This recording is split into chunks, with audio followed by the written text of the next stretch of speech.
الحمد لله رب العالمين، الصلاة والسلام على سيد الأنبياء والمرسلين وعلى آله وصحبه أجمعين. أما بعد فأعوذ بالله من الشيطان الرجيم. بسم الله الرحمن الرحيم. قد أفلح المؤمنون الذين هم في صلاتهم خاشعون. صدق الله العظيم وصدق رسوله النبي الكريم الأمين. إن الله وملائكته يصلون على النبي يا أيها الذين آمنوا صلوا عليه وسلموا تسليما. اللهم صل على سيدنا ومولانا محمد طب القلوب ودوائها وعافية الأبدان وشفائها ونور الأبصار وضيائها وعلى آله وصحبه وبارك وسلم. اللہ جل جلالہ واتم برہانہ وعم نوالہ وأعظم شانہ کی حمد و ثنا سرکار فخر کائنات قائد المرسلین خاتم النبیین احمد مجتبی جناب محمد مصطفیٰ صلی اللہ تعالیٰ علیہ وسلم کی بارگاہ میں درود السلام کا نذرانہ پیش کرنے کے بعد رب تعالیٰ کا کرم ہے، فضل ہے کہ اس نے جمعۃ المبارکہ مقدس دن ہمیں دیکھنا نصیب فرمایا. اللہ رب العزت اس دن کی تمام برکتیں، رحمتیں، عظمتیں ہم سب کو نصیب فرمائے، اور آج کے دن کی برکت سے ہم سب کو ہر وہ کام کرنے کی توفیق عطا فرمائے جس میں رب العزت کی طرف سے رضامندی ہو، ہر اس کام سے ہم سب کی حفاظت فرمائے جس میں میرا رب ناراض ہوتا ہو. آج کا ہمارا موضوع نماز کی اہمیت، اس حوالے سے گفتگو ہوگی. رب تعالیٰ مجھے حق و سچ کہنے کی توفیق عطا فرمائے، بعد ازاں ہم سب کو صحیح طور پر سننے، سمجھنے، عمل کرنے، دوسروں کو پہنچانے کی توفیق عطا فرمائے. قرآن مجید میں اللہ رب العزت ارشاد فرماتا ہے، 18واں پارہ سورۃ المؤمنون آیت نمبر 1 اور 2، فرمایا قد افلح المؤمنون، تحقیق ایمان والے کامیاب ہو گئے. یعنی کامیابی جو پانے والے لوگ ہیں وہ در حقیقت ایمان والے لوگ ہیں، جسے رب تعالیٰ نے اپنے پاک کلام مجید میں ارشاد فرما دیا کہ یہ کامیاب ہیں. دنیا کا مال و متاع، دنیا دار، دنیا میں بہت زیادہ ماہر، فرمایا کامیاب کون؟ فرمایا قد افلح المؤمنون، ایمان والے کامیاب ہوں گے. کامیابی صرف ایمان والوں کے حصے میں ہے. کون ایمان والا؟ کلمہ پڑھا، مسلمان کے گھرانے میں پیدا ہوا، مسلمان ہوا، وہ فرمایا وہ تو ایمان والا تو ہو سکتا ہے لیکن ساتھ اسے اعمال بھی کرنے ہوں گے تو وہ اصل کامیابی کی منزل پر پہنچے گا. جیسے ایک شخص ہے جس کو راستہ معلوم ہے لیکن منزل پر ہی نہ آئے، اگرچہ اس کو راستہ معلوم ہے، زندگی پر راستہ معلوم ہونے کے باوجود بھی وہ اس منزل تک نہیں پہنچ سکتا، کیونکہ جب تک وہ کوشش کر کے آگے نہ بڑھے، اپنی جگہ کو چھوڑ کے دوسری جگہ منتقل نہ ہو، جو راستہ اسے یاد ہے اس راستے پر عمل کرتا ہوا اس منزل کی جانب نہ بڑھے تو وہ آگے کیسے بڑھے گا؟ فرمایا قد افلح المؤمنون الذین هم فی صلاتهم خاشعون، فرمایا ایمان والے وہ لوگ کامیاب ہیں جو نماز میں خشوع و خضوع کرتے ہیں، عاجزی انکساری کے ساتھ نماز کو ادا کرتے ہیں. کہ نماز سکون و اطمینان والی ہوتی ہے، ان کی نماز رب کی رضا والی ہوتی ہے، ان کی نماز جیسے نماز پڑھنے کا حکم دیا اس طریقے سے ہونے والی نماز ہوتی ہے. فرمایا جب ایسی ہوگی تو ایسا شخص کامیاب ہو گیا. اب ایسی نماز کو روکنے کے لیے شیطان مختلف قسم کے حربے استعمال کرتا ہے، کبھی کس طرح تو کبھی کس طرح. اس کی چاہت ہوتی ہے، اس کی تمنا آرزو ہے کہ مسلمان مومن شخص کسی بھی طریقے سے ایسی نماز نہ پڑھے جس سے رب راضی ہو جائے۔ پہلے تو اس کی چاہت یہ ہے کہ مسجد تک بندہ نہ پہنچے، نماز سے اس کو روکے۔ جب پھر بھی کوئی اپنے نفس کے ساتھ جہاد کرتے ہوئے رب کی رضا کے لیے مسجد تک آ گیا، شیطان ناکام ہوا۔ اب شیطان دوسرے طریقے پر آتا ہے۔ وہ دوسرا طریقہ یہ ہے کہ اب اسے نماز کے اندر وسوسے دلاتا ہے، باہر کے خیالات اس کے ذہنوں میں لاتا ہے۔ سوچ تیرا یہ کام رہ گیا ہے، سوچ تو نے یہ کام کس طرح کیا، سوچ تجھے کل کیا کرنا ہے، سوچ تجھے یہاں سے جانے کے بعد کیا کرنا ہے۔ یہ طرح طرح کے وسوسے اس کے ذہن میں آ رہے ہیں، یہ شیطان کی طرف سے، تاکہ اس کی نماز خراب ہو، تاکہ رب اس سے راضی نہ ہو، یہ نماز اس کے منہ پہ مار دی جائے۔ کیونکہ پہلے تو اس نے استعمال پوری کوشش کر لی کہ اسے مسجد تک آنے نہ دیں۔ اب جب مسجد تک آ گیا تو اب اس کی دوسری کوشش یہ رہی کہ نماز تو یہ پڑھے لیکن نماز سے باہر ہو جائے، بس یہ رکوع سجدہ کرتا ہوا ظاہری عبادت کرتا ہوا نظر آئے، باطنی طور پر یہ بالکل دنیا داری ہو، باطنی طور پر اس کے سارے معاملات باہر لوگوں کے ساتھ جڑے ہوئے ہوں۔ حالانکہ نماز ایسی شے ہے کہ بندہ جب تکبیر کہتا ہے اللہ اکبر کی، اس وقت سے لے کے سلام تک اپنا کوئی کام نہیں کر سکتا، لیکن یہ شخص اس کے باوجود بھی جو ہے شیطانی وسوسوں میں آنے کی وجہ سے باہر کی طرف منتقل ہو گیا۔ حالانکہ نماز اپنی لذت ہے، نماز ایک اپنی مٹھاس ہے۔ عبداللہ بن مبارک رحمہ اللہ، وقت کے اتنے بڑے امام گزرے، فرماتے ہیں بچپن کا واقعہ مجھے بڑا ازبر یاد ہے۔ بچپن میں میں نے ایک بوڑھیا عورت کو دیکھا، بوڑھی خاتون ہے، اسے نماز پڑھی اللہ اکبر۔ میں نے کیا دیکھا کہ قمیض سے ہوتے ہوئے ایک بچھو تھا جو ان کی قمیض میں چلا گیا، پیٹ کی طرف جاتے ہوئے قمیض میں داخل ہو گیا۔ میں دیکھتا ہی رہ گیا یہ کیا ہوا۔ اب وہ عورت جو ہے ذرا جنبش تو کرتی ہے لیکن نماز نہیں توڑتی۔ کتنا بڑا معاملہ ہے، اتنا موذی زہریلا جانور۔ عبداللہ بن مبارک رحمہ اللہ فرماتا میری چھوٹی سی عمر ہے، میں بس اس خاتون کو دیکھ رہا ہوں یہ کیا ہو رہا ہے، یہ عورت اتنی نماز میں مگن ہے، اس کو اس چیز کا بھی احساس نہیں ہو رہا، ذرا سی جنبش ہو لیکن ہاتھ تک نہ اٹھائے، بس نماز پڑھی جا رہی ہے۔ یہاں تک جب نماز مکمل ہوئی تو آپ فرماتے ہیں میں فوراً دوڑتا ہوا عورت کے پاس گیا اور میں نے عرض کیا کہ اماں جی یہ موذی جانور جو میں نے دیکھا آپ کی قمیض میں گیا، اب نماز کے بعد لازمی اس کو نکالا بھی گیا، تو یہ اتنا سخت اذیت دینے والا جانور ہے کہ آپ کی قمیض میں داخل ہوا، آپ کو اسے ڈنک میں مارے۔ تو اماں کہتی ہیں 2-4 نہیں کم و بیش مجھے تو 40 ڈنگ اس کے لگ چکے ہیں، 40 ڈنگ۔ تو عبداللہ بن مبارک رحمہ اللہ عرض کرنے لگے کہ اماں جی آپ نماز توڑ دیتی، یہ تو زہریلا جانور ہے، آپ کو اتنے ڈنگ مار لیے اس نے۔ آپ تو فرمانے لگی کہ بیٹا آپ چھوٹے ہیں، آپ کو پتہ ہی نہیں، میں در حقیقت نماز پڑھ رہی تھی اور نماز میں ابتدا سے لے کے انتہا تک رب کا کام ہوتا ہے، یہ رب کا کام ہے۔ بندہ جب تکبیر کرتا ہے اب رب کی بارگاہ میں پہنچ گیا، اب وہ رب کے کام کر رہا ہے، تو جو بندہ رب کے کام کر رہا ہو تو اس کام کے دوران کیا اپنا کام کر سکتا ہے؟ کیسے ممکن تھا کہ میں رب کے کام کو چھوڑ کر اپنے کام کی طرف آ جاتی، اس بچوں کو بھگاتی، نماز توڑتی؟ کیسے ممکن تھا؟ میں تو رب کے کاموں میں مشغول ہو گئی۔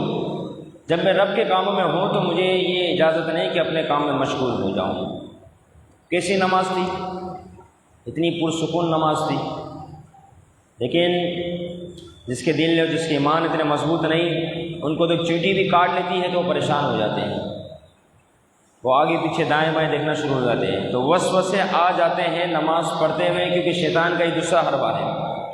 سورۃ الاعراف 9واں پارہ آخری رکوع میں رب ارشاد فرماتا ہے ان الذین اتقوا اذا مسهم طائف من الشیطان تذکروا فاذا هم مبصرون، بے شک وہ جو خوف خدا رکھتے ہیں، ڈرتے ہیں، اذا مسهم طائف من الشیطان، جب شیطان کی طرف سے انہیں کوئی تکلیف پہنچتی ہے، وسوسہ پہنچتا ہے، تذکروا، ہوشیار ہو جاتے ہیں، فَإِذَا هُم مُبْصِرُونَ، جب ہی ان کی دل کی آنکھیں کھل جاتی ہیں۔ یہ آیت ایسی ہے کہ اس آیت نے ہمیں بتا دیا کہ کوئی کتنا بڑا متقی پرہیزگار کیوں نہ بن جائے، کوئی کتنا بڑا عابد زاہد کیوں نہ بن جائے، شیطان اس کو بھی وسوسہ دلاتا ہے۔ بزرگان دین فرماتے ہیں کہ چور جو ہے وہ بھرے ہوئے گھر میں آتا ہے، جس کا گھر بھرا ہوا ہوگا اس گھر میں چور داخل ہوگا۔ فرمایا اسی طرح شیطان بھی جس کا دل ایمان اور نور سے بھرا ہوا ہے اسی کے پاس آتا ہے۔ اور اس آیت میں تو واضح بتا دیں، ان الذین اتقوا، بے شک وہ جو ڈرتے ہیں، اپنے رب سے ڈرتے ہیں، خوف خدا رکھتے ہیں، فرمایا ان کے پاس شیطان آتا ہے۔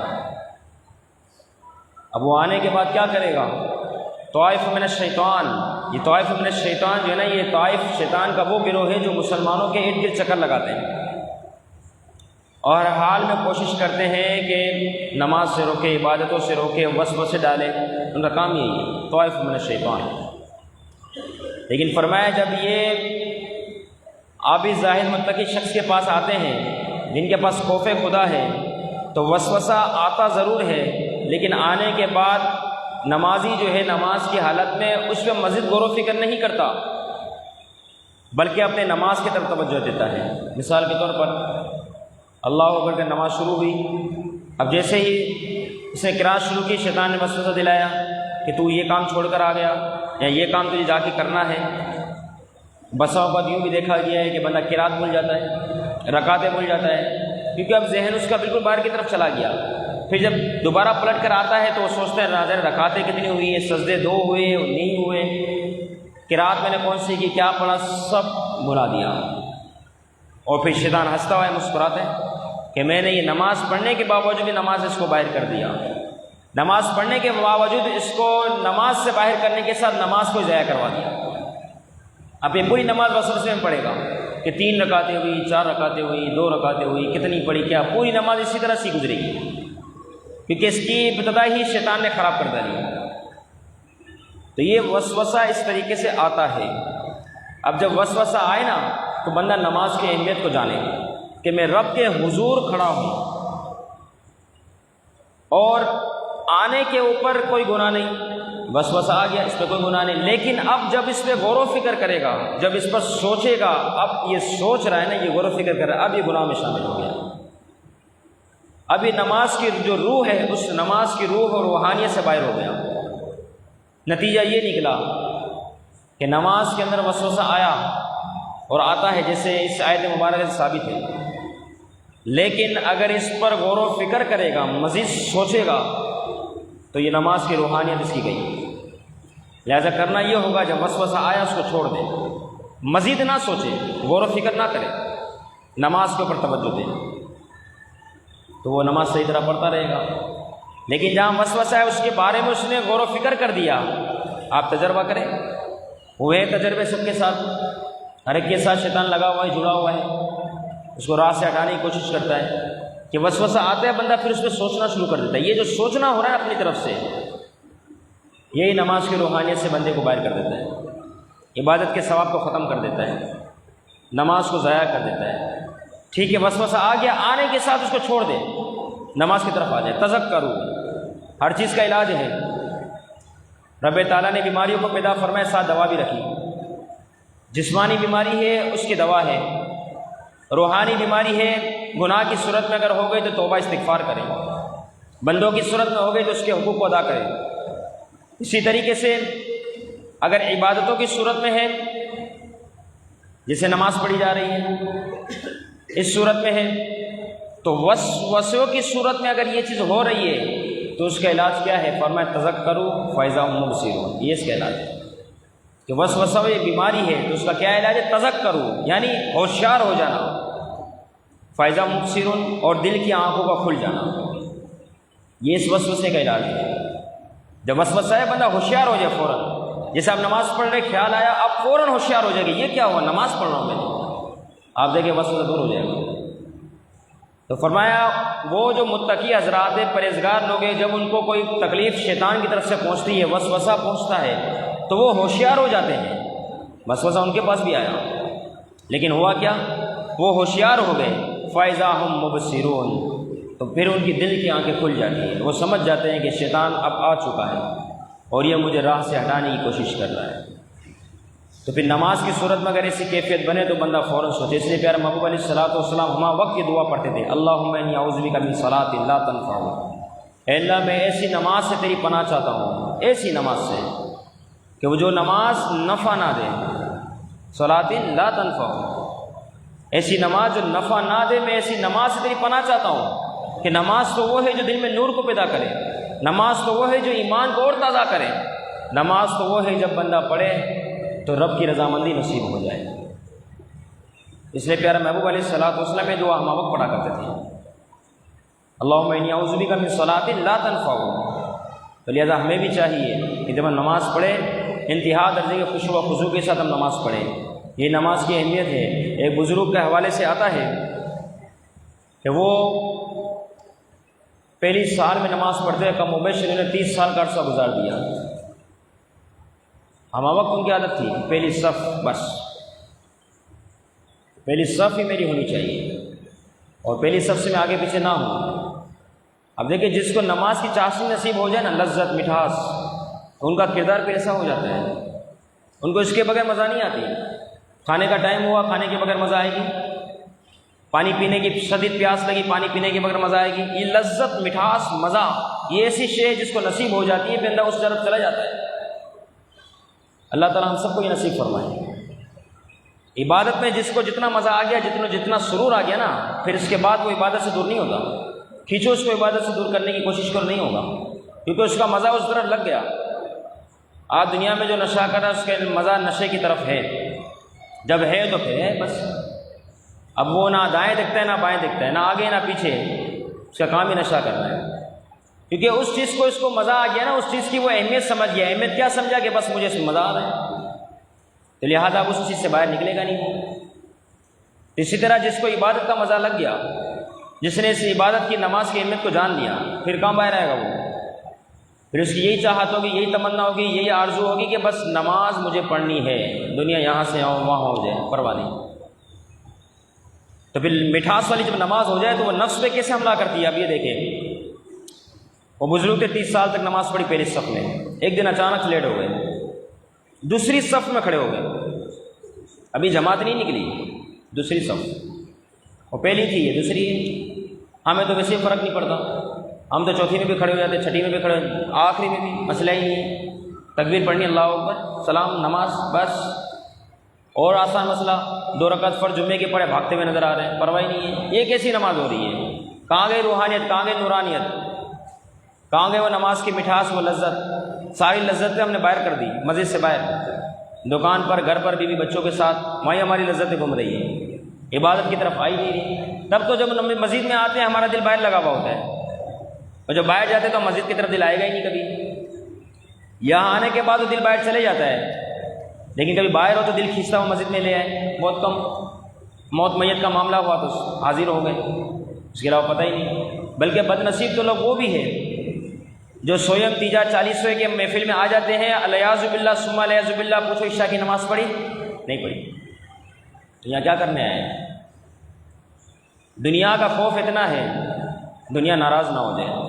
کتنا خوف ہے کہ یار رشتہ دار کہے گا 40 میں نہیں آیا، سویم میں نہیں آیا، برسی میں نہیں آیا، تو دنیا کا اتنا خوف ہے کہ ان کے خوف کی وجہ سے آ رہا ہے، آدھا پونا گھنٹہ بیٹھے گا، اور رب کا ذرا سی خوف نہیں ہے کہ وہ رب بھی تو بلا رہے ہیں، اس رب نے بھی تو دعوت دی اقیم الصلاۃ، اس نے بھی تو حکم دیا ہے کہ آ جا نماز کے لیے، اس کا کوئی خوف نہیں ہے ہی نہیں بالکل۔